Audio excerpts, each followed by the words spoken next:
नमस्कार।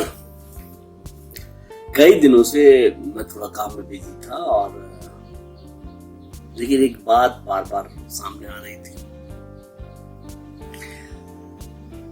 गोपालगंज बिहार में एक बच्चा तो नहीं कहूंगा, नौजवान है जो पढ़े लिखे नहीं है और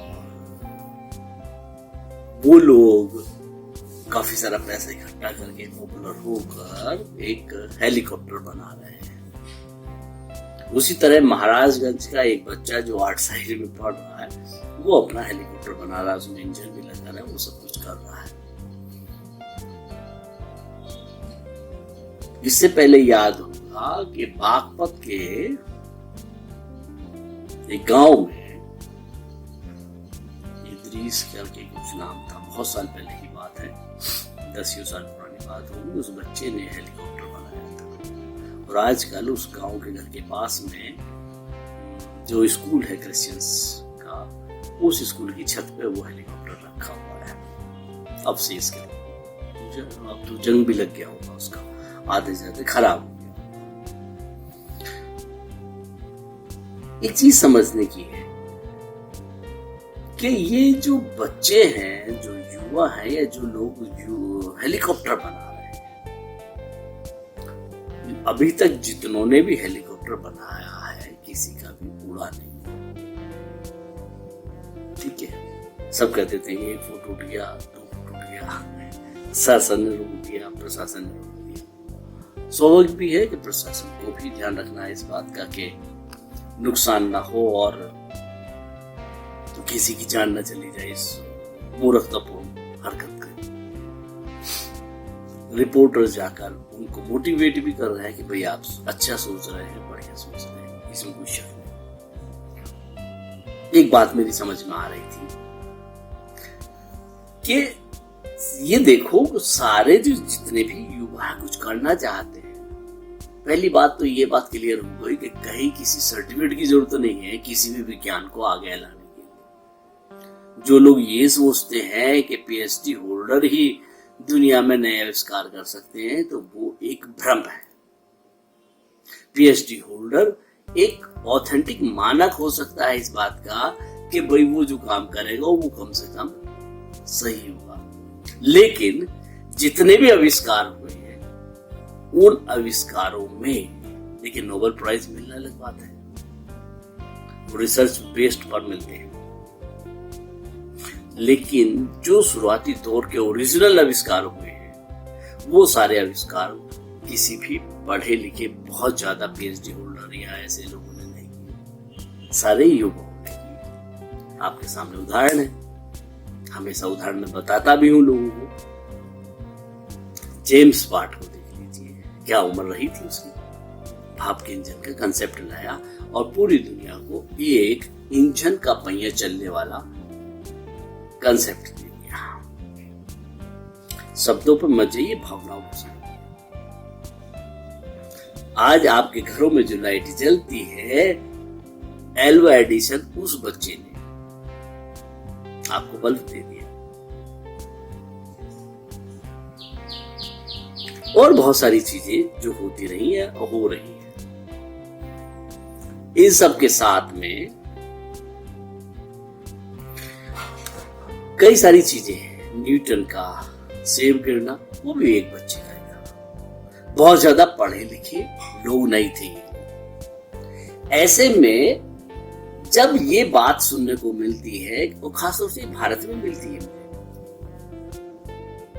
कि भारत में हेलीकॉप्टर बना रहे हैं साहब वो बच्चे, मुझे अपना बचपना याद आता है। मैं सोचता हूं कि सारे हेलीकॉप्टर बनाने क्यों सोचते हैं, कुछ और क्यों नहीं बनाते। अगर इन्हें कुछ बनाना है तो इन्हें प्रॉब्लम सॉल्वर बनना चाहिए। खैर उस पर बात करेंगे लास्ट में, पहले इनकी सोच के ऊपर। मैं बचपन में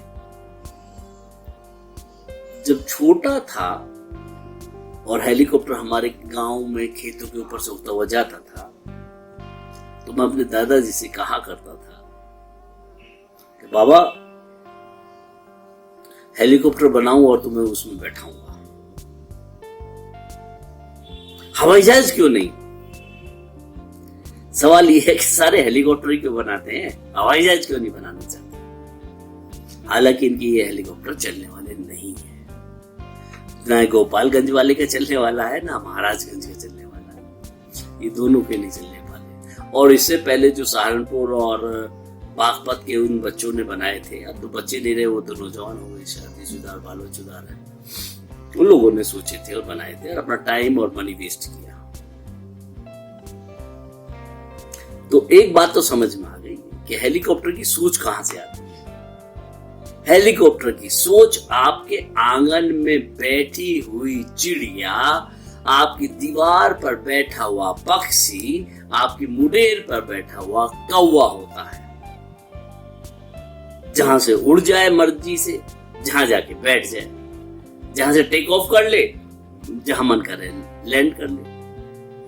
ये जो सोच है ये वहां से आती है, इन सारे बच्चों की, इन सारे युवाओं की। ये बात तो मुझे समझ में आ गई। मुझे भी बचपन में, मुझे याद है एल्वा एडिशन की आपका हिस्ट्री को अगर आप देखें तो वो चिड़ियों को देखता था, वो कीड़े खाती है, तो चिड़ियां उड़ती हैं, तो उसने अपनी नौकरानी को कीड़ों को घोल खिला दिया था कि तू भी खा ले तो तू भी उड़ जाएगी। मतलब चिड़ियां प्रभावित करती हैं, उड़ने को प्रेरित करती हैं, और वही सोच आपके दिमाग में। ये लोग जो फिजिकली जो हेलीकॉप्टर बना रहे हैं, ये वैज्ञानिक दृष्टिकोण से बहुत सही है, रॉन्ग है। और ये जो अनपढ़ बालक जो बात कर रहा है बिहार का, गोपालगंज वाला, कह रहा है कि ऐसा बिना आवाज के बना लूंगा, ठीक है, हो सकता है कि नया आविष्कार कुछ हो जाए, लेकिन दोस्त उसका वजन और वो सारी चीजों को मिलाकर मुझे 100% विश्वास है कि वो घूमने वाला नहीं है। एक सुंदर सी शो की चीज अच्छी बन गई है, जिसमें आपने जो है अल्ट्रावायलेट रेज भी और वो थंबनेल से भी चलने वाला और दरवाजे खुलने वाले, ये सब ड्रामे लगा दिए उसमें, लेकिन उड़ने के सिद्धांत पर काम नहीं किया। उसका वजन देखा आपने? किसी भी हेलीकॉप्टर के लिए उसका जो वेट है और उसको वेट को उठाने की कैपेसिटी वाला इंजन है, दोनों चीज काम करती है। अब तुम वो तो होनी के पुष्पक विमान रामायण के उसके रावण के पुष्पक विमान की तरह से आप उठा लाओ, तो ऐसा तो कुछ होने वाला है नहीं। खैर, इन सब चीजों के साथ में मैं आपको एक बात कहना चाहता हूँ और इन सब लोगों को सलाह देना चाहता हूँ जिनके दिमाग में ऐसा। इसमें एक चीज और याद आई, वो कुलदीप टॉन्ग कौन है, हरियाणा का वो बच्चा जिसे पहली बार ग्लाइडर उड़ाया। देखो उसने तो अपना जॉब बना दिया, हॉबी को जॉब में कन्वर्ट करने, ये बहुत अच्छा किया कुलदीप ने, और मैं उसे पसंद भी करता हूँ इस बात को लेकर कि वो लोगों को अब जो है पैरामोटरिंग ग्लाइडर के साथ में उड़ान भरवाता है, लोगों को शेयर कराता है और उसके चार्ज करता है, 1000-2000 जो भी उसको पेमेंट है वो चार्ज करता है। ये अच्छी बात है। चलिए, इन सब चीजों के साथ में अभी बात करते हैं हम एक नई चीज कि अगर ये ऐसा सोचने वाले लोग, क्या इन्हें आसपास के गांव के लोग ये नहीं समझाते कि हमारे गांव के अंदर की बहुत सारी ऐसी प्रॉब्लम्स हैं, उनका सॉल्यूशन और समाधान निकालना सीखिए। भाई ये नहीं कह रहा है कि आप हेलीकॉप्टर मत बनो, लेकिन दोस्त आपकी जो मनी, समय और एनर्जी और जो सोच है, वो जो मानव संसाधन है आपका, वो तन मन धन जो आप इस तरह जाया कर रहे हैं हेलीकॉप्टर, बजाय हेलीकॉप्टर के एक ऐसी चीज पर विश्वास करें, ऐसी चीजें बनाएं जो आपकी समस्याओं की, जो स्थानीय समस्याएं हैं, उनका समाधान ढूंढिए। यकीन मानिए आप बहुत आगे जाएंगे। जैसे बिहार का जैसे ही बाढ़ अब आने वाली है, बारिश शुरू होने वाली है तो बाढ़ आएगी और आधा बिहार बाढ़ में डूब जाएगा। इसका मतलब ये बाढ़ का समाधान आप लोग निकालिए कि जब जब बाढ़ आएगी तब तक हम ऐसा करेंगे तो उससे कोई नुकसान नहीं होगा। कर सकते हैं ना। हो सकता है कि उनके मकान ऐसे बनने शुरू हो जाएं कि बाढ़ के पानी की हाइट जहां तक जाती है उस ऊंचाई पे उनके घर हो, नीचाई पे ना हो, और नीचे आप फालतू का सामान रखें, और जब बाढ़ आने वाली हो तो उस सामान को उठा के ऊपर छत पे रख दें। पिलर्स पे घर बनाएं, ऐसा शायद कुछ हो सकता है। मैंने एक उदाहरण दिया, मैं ये नहीं कह रहा हूं कि आप ये ऐसा ही करें, लेकिन मेरा कहने का मतलब ये है कि आप अपनी स्थानीय समस्याएं, जो अपने आसपास के लोगों की समस्या, उनके समाधान पे एनर्जी खर्च करिए। पानी की प्रॉब्लम्स है, ट्रांसपोर्ट की प्रॉब्लम है, और जो यातायात के नियमों की प्रॉब्लम है, ट्रैफिक जाम होने की प्रॉब्लम है, इन समस्याओं पर अपना ध्यान आकर्षित करिए। खाली हेलीकॉप्टर ही बनाना है। देखिए, मैं 10-15 साल पहले वो सहारनपुर वाले ने बनाया, नहीं उड़ा, और कहां के सब उड़ गया। फिर प्रशासन से जो है, प्रशासन को लगा कहीं ये अपने आप को मार ना ले, किसी के घर पे गिरे, किसी को और को मारेगा, उड़ेगा नहीं उड़ेगा वो अलग की बात हो गई। इस तरह की हरकत करोगे, और प्रशासन तो वैसे भी परमिशन आपको देने वाला है नहीं, क्योंकि आपके पास कोई लाइसेंस नहीं है, पहली बात तो। और दूसरी बात ये कि जिस तरीके से आप बना रहे हैं, पुराना बात कर रहा हूँ, वो इदरीस वाले, क्या नाम था उसका, इरशाद, रटोल गांव का था वो, बागपत के, उसने बनाया, कहा कि मेरा 1 फुट उठ गया, 2 फुट उठ गया। अब देखो भैया, उठता हुआ तो देखा नहीं हमने। मैं भी उसके घर गया था देखने के लिए, समझने के लिए, उसके बाद भी गया, अभी पिछले 10 साल बाद।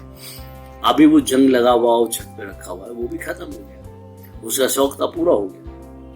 तो जो महाराजगंज वाला ये बच्चा बना रहा है 16-17 साल का, इसी दिमाग के अंदर एक ऊर्जा है, उस ऊर्जा को सही दिशा में लगाइए। और मैं कहता हूँ महाराजगंज के लोगों से और उस बच्चे से भी कि सब लोग मिलकर उसकी ऊर्जा का सदुपयोग करें, ना कि वो एक पर्टिकुलर या इस जगह एनर्जी खर्च करेगा, है ना। और गोपालगंज वाला भी जो मुझे तो ये सब ड्रामा ही लगता है। 2021 भी आ गया, उसने कहा 2021 में उड़ा देंगे, उद्घाटन कर देंगे। अरे भैया, कोई दुकान बना रहे हो या हेलीकॉप्टर बना रहे हो, तो सोच लो। हेलीकॉप्टर के मानक जिस तरीके से होते हैं, उसके वेट के आधार पर, तो उसका तो वेट ही इतना ओवर वेट हो गया है, कर दिया है। लोहे का फ्रेम लगा रहे हो, उसमें लोहे का वजन वैसे ही बढ़ जाता है, कोई फाइबर तो लगा नहीं रहे हो उसमें। खैर, जो भी है, मेरा उद्देश्य तो ये था आपको ये समझाने का कि आप लोग सही डायरेक्शन में अपनी ऊर्जा को खर्च करें, देश हित में करें, बस, ना कि ऐसी चीजों में लगाएं जिससे कोई मायने नहीं है। जब आप हेलीकॉप्टर, और मुझे तो उससे ज्यादा खुशी और हंसी इस बात पर भी आती है कि बहुत सारे लोग उनको फंडिंग करने लगते हैं, यानी कि पैसे की बर्बादी भी। तो वो मत करिए। अब बाढ़ आने वाली है, उसका समाधान ढूंढिए। ऐसा ना हो, मुझे नहीं पता कि उस गोपालगंज वाले इलाके में आती है नहीं आती है बारिश, बाढ़ आती है नहीं आती, क्या ऐसा ना हो कि बाढ़ में सब उड़ जाए, सब बह जाए, और फिर आप देखते रह जाए, क्योंकि वो भी जमीन पे रखा है, हवा में नहीं उड़ रहा, है ना। तो ये सब चीजें मत करिएगा। बस मैं यही कहना चाहता था इस युवा शक्ति को, क्योंकि पुरानी चीजों को देखते रहिए। हाँ, ये बात जरूर समझ में आए कि हर बालक के दिमाग में पतंग और हेलीकॉप्टर, क्योंकि चिड़िया कहीं भी उड़ जाती है इसलिए आती है, हवाई जहाज की नहीं आती, तो उसके लिए एक लंबा रनवे हो और वहां से उड़ाए करे। वो सब लोग हमेशा हेलीकॉप्टर ही बनाते हैं, और उसके पीछे मकसद क्या है ये आपको समझ में आ गया। चलिए, अपनी बात करते हैं समाप्त। मेरा उद्देश्य किसी की भावना को ठेस पहुंचाना नहीं है, उद्देश्य ये है कि आप अपनी ऊर्जा को सही जगह लगाइए, बस। नमस्कार।